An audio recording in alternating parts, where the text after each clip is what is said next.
여러분, 우리 믿음이라고 하는 것이 애매하거나 불확실한 것이 아닙니다.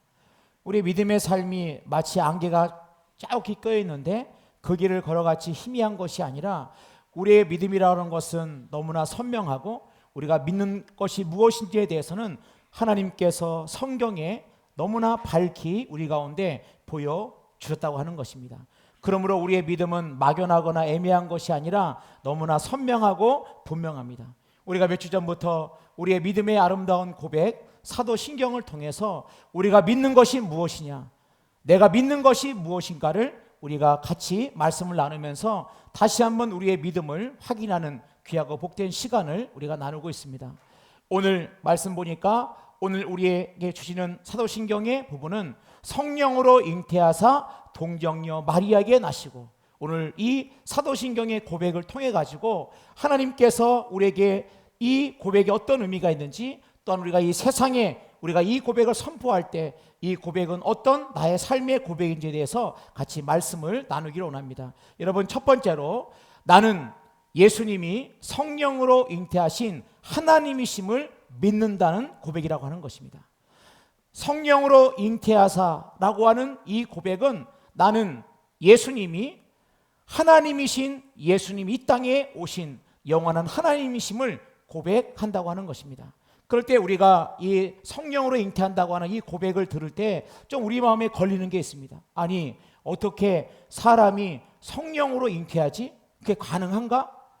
우리의 지성과 우리의 과학적 사고, 합리적인 사고를 가지고는 어떻게 그런 일이 있을 수 있느냐? 과연 그런 일들이 가능한 일이냐라고 이 성령으로 잉태하사라는 이 고백을 들을 때 많은 사람들이 이제 걸림돌이 되는 사람들이 있습니다. 여러분, 한번 생각해 보십시오. 만약에 우리가 이 땅을 살아갈 때 이 하나님의 말씀, 이 성경의 말씀이 단순히 우리의 지성과 우리의 과학적인 사고 안에서만 이해된다고 한다면 이 성경책은 믿음이 필요한 책이 아니라 이 성경책은 과학책이나 별 다를 바가 없는 책일 것입니다. 그 때문에 우리의 신앙이라고 하는 것, 우리의 믿음이라고 하는 것은 이성을 뛰어넘고 과학을 뛰어넘고 그 다음에 인간의 어떤 합리적인 그런 사고를 뛰어넘는 믿음이 필요한 영역인 것을 알 수가 있습니다. 우리는 지난 시간에 사람이 눈으로 보는 게 전부 다일 것 같지만 눈으로 보는 것만이 전부가 아니라는 것에 대해서 말씀을 나누면서 이 인형을 보여드렸습니다. 아니, 목사님 지난주에 봤는데 이 인형을 왜 또 가져오신 거지? 아마 여러분 그렇게 생각하실 것입니다. 여러분, 지난주에 이 인형을 처음 봤을 때 몇 개입니까? 그러니까 여러분들이 하나입니다 그랬습니다. 그러나 우리는 지난주에 알았습니다. 이 인형이 결코 하나가 아니라는 것을 우리는 지난주에 알았습니다. 내 눈에 볼 때는 분명히 하나였는데 이 인형은 하나가 아니고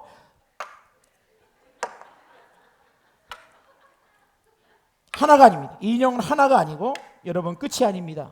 하나가 아닙니다. 하나가 아닙니다.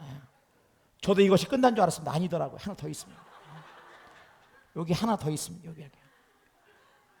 요게 나와야. 여러분, 우리가 눈으로 볼 때는 하나지만 우리가 눈으로 보는 것만이 전부고 인간의 과학이라는 게 얼마나 오류가 많다고 하는 것을 우리는 너무나 잘 알고 있습니다. 그 때문에 우리의 신앙이라고 하는 것은 과학과 이성을 뛰어넘는 것입니다. 우리의 신앙이라고 하는 것, 그러므로 성령으로 잉태하사라고 하는 이 놀라운 고백 가운데는 바로 이 예수 그리스도께서 우리의 주와 구주가 되심은 어떻게 그것이 가능하냐? 우리 예수님은 성령으로 잉태되었다고 고백한다고 하는 것입니다. 그런데 우리가 생각할 때, 아니 목사님, 굳이 우리가 성령으로 잉태하사가 좀 이렇게 좀 뭔가 걸리는 게 있다고 한다 그러면 그렇게 우리가 이런 고백이 꼭 필요할까요? 그냥 꼭 사실은 아니라 할지라도 그냥 어떤 의미가 있다.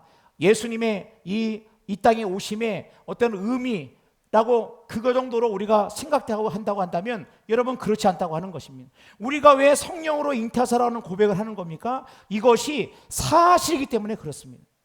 이것이 어떤 사상이나 어떤 철학, 사상과 철학은 의미가 중요하죠. 사실보다 의미가 중요합니다. 그러나 우리 신앙이라고 하는 것은 사실이기 때문에 우리가 성령으로 잉태하사로 고백하는 것이고, 사실이기 때문에 예수님이 이 땅에 오심으로 오늘날까지 우리는 이 놀라운 고백을 하고 있다고 하는 것입니다. 그 때문에 우리는 예수님의 성령으로 잉태하사는 이 고백은 이것은 사실이기 때문에 우리가 고백하는 것입니다. 그 다음에 우리가 한번 생각을 해보겠습니다. 성령으로 잉태하셨다는 이 말씀이 어떤 의미가 있느냐? 바로 예수님께서 하나님이심을 고백하는 것입니다. 오늘 말씀 보니까 누가복음 1장 35절에 천사가 대답하여 이르되 성령이 내게 임하시고 지극히 높으신 이의 능력이 너를 덮으시리니 이러므로 나실 바 거룩한 이는 하나님의 아들이라 일컬어지리라. 오늘 말씀 보니까 마리아에게 천사가 말씀하는 겁니다. 성령이 너에게 임할 것인데 그의 지극히 높은 능력이 너를 덮을 것이라고 말씀하고 있습니다. 근데 여기서 말씀 보면 임하다고 할 때 임하는 것은 사도행전 2장 8절에 성령이 너에게 임하시며 할 때 그 임하심이고, 덮는다, 지극히 높은 이의 능력이 너를 덮을 것이라고 할 때 이 덮다라고 하는 것은 출애굽기에 보면은 하나님의 영광이 덮을 때, 하나님의 영이 덮을 때 이 덮는다고 하는 말을 사용하고 있다고 하는 것입니다. 그래서 출애굽기 40장 35절 말씀 보니까 모세가 회막에 들어갈 수 없었으니 이는 구름이 회막 위에 덮이고 할 때 이 덮인 겁니다.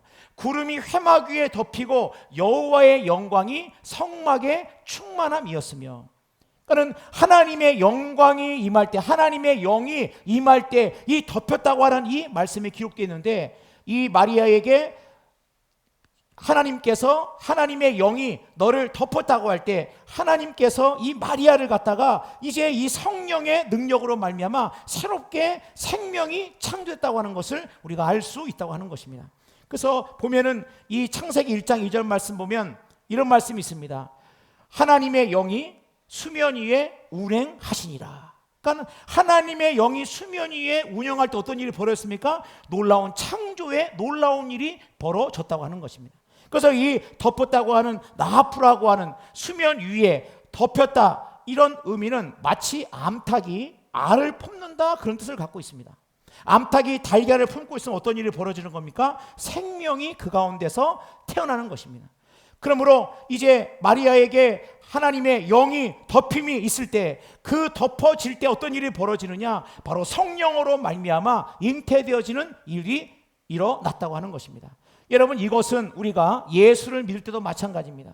우리가 예수를 믿을 때 나의 도덕적인 어떤 도덕이나 나의 어떤 철학이나 신념이나 노력이나 혈통으로 우리가 예수를 믿는 것이 아니라, 우리가 어떻게 예수를 믿음으로 고백할 수 있느냐? 바로 성령께서 우리 가운데 덮어주실 때 우리 안에 모든 옛사람이 다 사라지고 옛사람의 모습이 이제 벗어지게 되는 것이고 새 생명의 놀라운 역사가 나타난다고 하는 것입니다. 성령이 우리 가운데 덮어질 때 우리는 하나님을 알지도 못하고 살았습니다. 우리의 눈은 어두워가지고 이 모든 꽃을 보고 자연을 볼 때도 그냥 우연이 된 거지, 이 온 우주 만물의 세상을 보면서도 그냥 모두가 그렇게 우연히 했다고 생각했지만은, 이 성령이 우리 가운데 덮어질 때 내가 얼마나 죄인이라는 것을 내 눈을 열어서 나를 바라보게 되는 것이고, 내 어두워진 귀가 하나님의 말씀으로 열리게 되는 것이고, 성령에 덮어질 때 우리의 굳은 마음이 녹아지는 것이고 닫힌 마음이 열려지는 것이고, 성령이 우리에게 임할 때 내가 얼마나 죄인이고 내가 얼마나 죄와 허물로 죽었던 인생이었다고 하는 것을 성령이 덮어졌을 때 우리가 그렇게 고백할 때 새로운 생명이 거듭나고 새로운 생명으로 우리가 다시 태어나는 것처럼, 예수 그리스도의 이 땅에 오심은 성령의 임재하심으로 말미암아 성령이 덮어질 때에 비로소 이 마리아를 통해서 이 성령으로 잉태되어진 하나님이 이 땅에 오셨던 이 놀라운 고백이 바로 우리의 고백이라고 하는 것입니다. 그 때문에 예수님이 이 땅에 오심은 그냥 그렇게 우연히 된 것이 아니라 이미 700년 전부터, 아니 그 이전부터 창세기 3장부터 여자의 후손으로 오실 것을 말씀하셨고, 이사야서 7장 말씀 보면 이런 말씀이 있습니다. 그러므로 주께서 친히 징조를 너에게 주실 것이라. 보라, 처녀가 잉태하여 아들을 낳을 것이요 그의 이름을 임마누엘이라 하리라. 처녀가 잉태하여 아들을 낳을 것이다. 이미 700년의 선지자가 이렇게 고백을 하면서 그의 이름이 임마누엘, 하나님이 너희와 함께 하시다고 하는 이 놀라운 예언의 말씀이 이루어지는 것이고, 또 이사야서 9장 6절 말씀 보면 이는 한 아기가 우리에게 낳고 한 아들을 우리에게 주신 바 되었는데 그의 어깨에는 정사를 메었고 그의 이름은 기묘자라, 모사라, 전능하신 하나님이라. 한 아기가 우리에게 낳는데 이 아기가 전능하신 하나님이라. 영존하시는 아버지라. 평강의 왕이라 할 것임이라. 그 때문에 이 예수님이 이 땅에 오심, 잉태되심은 하나님이신 예수님이 이 땅에 오셨다고 하는 것입니다. 그래서 예수님을 3년 가까이에서 예수님을 지켜봤던 제자들은 예수님의 이적과 말씀과 부활을 보고 그들은 이 예수가 인간이 아니라 하나님의 영광이 가득 찬 하나님이심을 그들은 고백하고 있습니다. 요한복음 1장 14절입니다. 말씀이 육신이 되어 우리 가운데 거하심에 우리가 그의 영광을 보니, 예수의 영광을 보니 제자 요한은 알았습니다. 예수의 그 모습을 보니, 그의 영광을 보니 아버지의 독생자의 영광이요 은혜와 진리가 충만하더라. 그러므로 내가 성령으로 잉태하사라고 하는 이 신앙의 고백은 예수님은 하나님이십니다라고 하는 우리의 고백이라고 하는 것입니다. 여러분, 두 번째로 나는 예수님이 동정녀 마리아를 통해 오신 완전한 인간이심을 믿는다고 하는 것입니다. 성령으로 잉태하사 동정녀 마리아에게 나시고, 우리가 생각할 때 이 동정녀 마리아에게 났다고 하는 것은 어떤 의미냐? 다른 것이 아니라 예수님은 하늘에서 갑자기 뚝 떨어지신 분이 아니고 하나님은 똑같이 우리와 같이 인간으로 이 땅에 오셨다고 하는 것입니다. 예수님이 이 땅에 오심은 완전한 인간으로 오셨다고 하는 것을 말씀하고 있어요. 그래서 예수님께서 이 땅에 오셨을 때 예수님은 우리와 똑같은, 우리 인간이 겪는 모든 그런 고초와 때로는 수고와 때로는 우리가 겪는 모든 일을 겪으셨습니다. 예수님이 배도 고프셨고요, 예수님이 피곤하기도 하셨고요, 예수님이 이제 눈물을 흘리시기도 했습니다. 예수님은 고난이 뭔지, 고통이 뭔지, 배고픔이 뭔지 예수님은 우리가 겪는 그 모든 것들을 다 겪으셨습니다. 그러나 뭐가 없는 겁니까? 죄가 없으십니다. 그래서 히브리서 4장 15절 말씀 보니까 우리에게 있는 대제사장은 우리의 연약함을 동정하지 못하시리가 아니요 모든 일에 우리와 똑같이 시험을 받으신 이로되 뭐가 없다고요? 죄는 없으시니라. 그러니까 예수님께서 동정녀 마리아에게 났다는 이 말씀은 뭐냐? 예수님은 완전한 인간으로 오셨다고 하는 겁니다. 단 죄가 없는 인간으로 오셨다고 하는 것입니다. 그렇다고 한다면 우리가 왜 예수님은 이 죄가 없는 인간의 모습, 왜 완전한 인간의 모습으로 오셔야만 했느냐? 그것은 바로 우리의 죄 많은 우리를 구원하시기 위해서는 예수님은 반드시 완전한 인간으로 이 땅에 오셔야만 우리의 모든 죄를 사하시고 구하시고 속량할 수 있기 때문에 그렇습니다. 우리의 죄를 사하는 길은 예수님이 완전한 인간 오셔서 우리의 모든 죄를 다 인간이신 예수님이 다 짊어지시고 그 모든 죄값을 치러야만 우리가 구원을 얻을 수 있기 때문에 예수님은 완전한 인간으로 우리 가운데 오셨다고 하는 것입니다. 여러분, 그렇다고 할 때 우리에게 얼마나 많은 위로가 있는지 모릅니다. 예수님은 우리를 이해하지 못하는 분이 아니십니다. 예수님은 우리가 언제 눈물이 나는지, 언제 우리가 상처를 받는지, 우리가 어떤 때 마음이 괴로운지 예수님은 능히 우리의 모든 삶의 모든 부분들을 다 예수님은 친히 우리를 동정하시고 친히 그 모든 것들을 이해하신 분이 바로 누구시냐? 우리 주 예수 그리스도라고 하는 것입니다. 그 때문에 예수님이 이 땅에 오셔서 인간으로, 완전한 인간으로 오셨기 때문에 바로 이 예수 그리스도가 우리의 구원자가 되시는 것이고, 예수 그리스도가 우리의 모든 죄를 다 짊어지시고 십자가에 죽으신 그 놀라운 구원의 은혜가 바로 예수님은 참 하나님이시지만 동시에 참 인간이 되셔서 이 모든 것들 구원을 완성하심으로 이 죄 가운데 팔려있던 우리의 인생을 이제 모든 죄를 다 짊어지시고 그 모든 죄를 다 값을 치르심으로 말미암아 어둠에 있던 우리의 인생, 죄에 팔려있고 마귀에 팔려있던 우리의 인생을 다시 사서 오시기 위하여 우리를 갖다가 예수님께서는 이 땅에 완전한 인간의 육체를 가지고 이 땅에 오셨다고 하는 것입니다. 그래서 예수님의 이 족보를 보면은 다 마태복음 1장에 누가 누굴 낳고 아브라함이 이삭을 낳고 이삭이 야곱을 낳고 아버지 남자 쪽에서 이렇게 누가 누굴 낳지만 예수님은 어떻게 낳냐? 마리아에게서 그리스도라 칭하는 예수가 나시니라. 아버지가 없습니다. 왜 아버지가 없느냐? 바로 예수님께서는 성령으로 잉태하셨고 이 마리아의 몸을 빌려서 이 땅에 오심은 다른 그 무엇이 아니라, 만약에 예수님께서 혈통으로 났다고 한다면은 예수님은 이 아담과 하와의 범죄로 말미암아 모든 인간은 원죄를 가지고 태어납니다. 모든 인간은 다 원죄를 가지고 태어나요. 때문에 사람들은 말하죠. 죄를 지었기 때문에 죄인이다. 넌 이런 죄를 졌지? 넌 죄인이야. 사람들 이렇게 말하는데 성경은 뭐라고 말씀하십니까? 너희들은 죄인이기 때문에 죄를 짓는다는 거예요.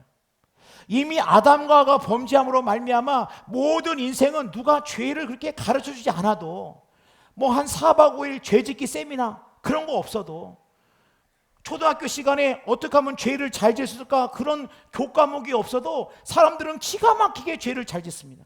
이 죄가 세상에 관영합니다. 그 이유가 뭡니까? 누가 가르쳐준 겁니까? 아닙니다. 인간은 태어날 때부터 아담과 하와가 범죄함으로 말미암아 인간의 이 본성 안에는 이 죄로 말미암아 이 죄악으로 온 세상이 다 물들었고 오염되었고 이 하나님을 떠난 모든 세상은 바로 이렇게 죄악 가운데 바로 내팽개쳐 있다고 하는 것입니다. 그런데 예수님께서는 이 원죄로부터 자유하신 분이십니다. 왜냐? 예수님께서는 성령으로 잉태하셨고 동정녀 마리아에게 나심으로 말미암아 예수님이 원죄로부터 자유로우시심으로 말미암아 우리의 참된 구주와 주님이 되셨다고 하는 것입니다. 그럴 때 여러분 생각해 보세요. 오늘 마리아가 놀라운 고백을 합니다. 마리아 입장에서는 오늘 이렇게 이런 천사의 이런 이야기를 들었을 때 얼마나 당황했겠습니까? 얼마나 놀랬겠어요. 지금 결혼도 하지 않은 이 마리아 입장에서 이제 잉태했다고 하는 것은 자신의 인생에 어떤 일이 생길지를 모르는 겁니다. 그럼에도 불구하고 마리아는 마태복음 1장 38절 말씀을 이렇게 말씀하고 있습니다. 마리아가 이르되 주의 여종이오니 말씀대로 내게 이루어지이다 하매. 이 마리아는 자신에게 어떤 일이 벌어질지 자신의 인생 앞에 어떤 일이 생길지를 모르는 그 변수 앞에서 마리아는 말씀대로 이루어질 것을 받아들이면서 순종하는 모습을 볼 수 있다고 하는 것입니다. 여러분, 우리가 인생을 살아갈 때 우리의 인생에는 수많은 변수가 있습니다. 내가 생각하지 못했던 일이 내 인생 가운데 벌어질 수 있습니다. 내가 계획한 적이 없는 일이 나한테 생길 수가 있습니다. 여러분, 그런 때 우리는 어떻게 합니까? 그런 때 우리는 당황하고 우리는 두려워하고 우리는 놀라고 우리는 어떻게 할지 모르는 그런 상황이라 할지라도 오늘 이 말씀을 통해서 하나님, 내 모든 상황 가운데 함께 하시는 그 하나님이 계시기에 내가 이 모든 것들을 내가 하나님의 말씀으로 내가 받아들이고 하나님이 나와 함께 하심을 믿습니다라고 순종하며 나갈 때 오늘 우리가 사도신경을 고백할 때 삼위일체 하나님의 그 놀라운 역사와 더불어서 사람의 이름은 2명밖에 나오지 않습니다. 바로 이 마리아와 우리가 같이 말씀을 나눌 본디오 빌라도, 예수님을 이제 재판에서 넘겼던 본디오 빌라도가 모든 것에 이제 어둠의 그런 고백으로 그의 이름이 모든 주님이 오시는 그날까지 본디오 빌라도라는 이름이 이렇게 불려지는 것처럼 마리아라고 하는 이 놀라운 이름, 이 이름은 이 고백되는 건 뭡니까? 이 마리아는 바리새인과 서기관들처럼 많은 것을 알고 있지 못했습니다. 성경을 많이 알고 있지도 못했습니다. 그러나 분명한 사실은 뭡니까? 하나님께서 이 모든 환경 가운데서 하나님이 하실 중요한 일들을 바라보면서 이 마리아는 순종했다고 하는 것입니다. 그럼 여러분, 우리의 인생 가운데 우리가 사도신경을 고백할 때 어떤 일이 벌어지는 겁니까? 사도신경에는 이거 해라 저거 해라 그런 말씀이 없어요. 그러나 사도신경의 이 놀라운 고백, 전능하사 천지를 만드신 하나님 아버지를 내가 믿사오며 우리 주 예수 그리스도를 믿사오니 이는 성령으로 잉태하사 동정녀 마리아에게 나시고라고 하는 이 고백을 우리가 할 때마다 우리 가운데 놀라운 순종의 역사가 나타나고 이 고백을 할 때마다 우리 앞에 있는 걸림돌들이 물러날 것이고 어둠이 떠나갈 것이고 이 놀라운 고백을 세상 앞에 선포하며 나는 이것을 믿는다. 너희들은 이성을 믿고 너희들은 과학을 믿지만 너희들은 우연을 믿지만 나는 하나님의 놀라운 계획을 믿는다. 나는 하나님의 성령으로 잉태하사 하나님의 영광을, 하늘의 영광을 보시고 이 땅에 오신 예수를 믿는다. 동정녀 마리아에게 나시고 예수님은 완전한 인간으로 오신 예수 그리스도를 나는 믿는다라고 선포하며 나갈 때 여러분, 우리의 삶 가운데 이 놀라운 고백의 이 삶의 고백을 통해 가지고 우리의 삶의 새로운 믿음의 놀라운 역사가 이 고백 가운데 나타날 줄로 믿습니다. 우리 같이 찬양하겠습니다.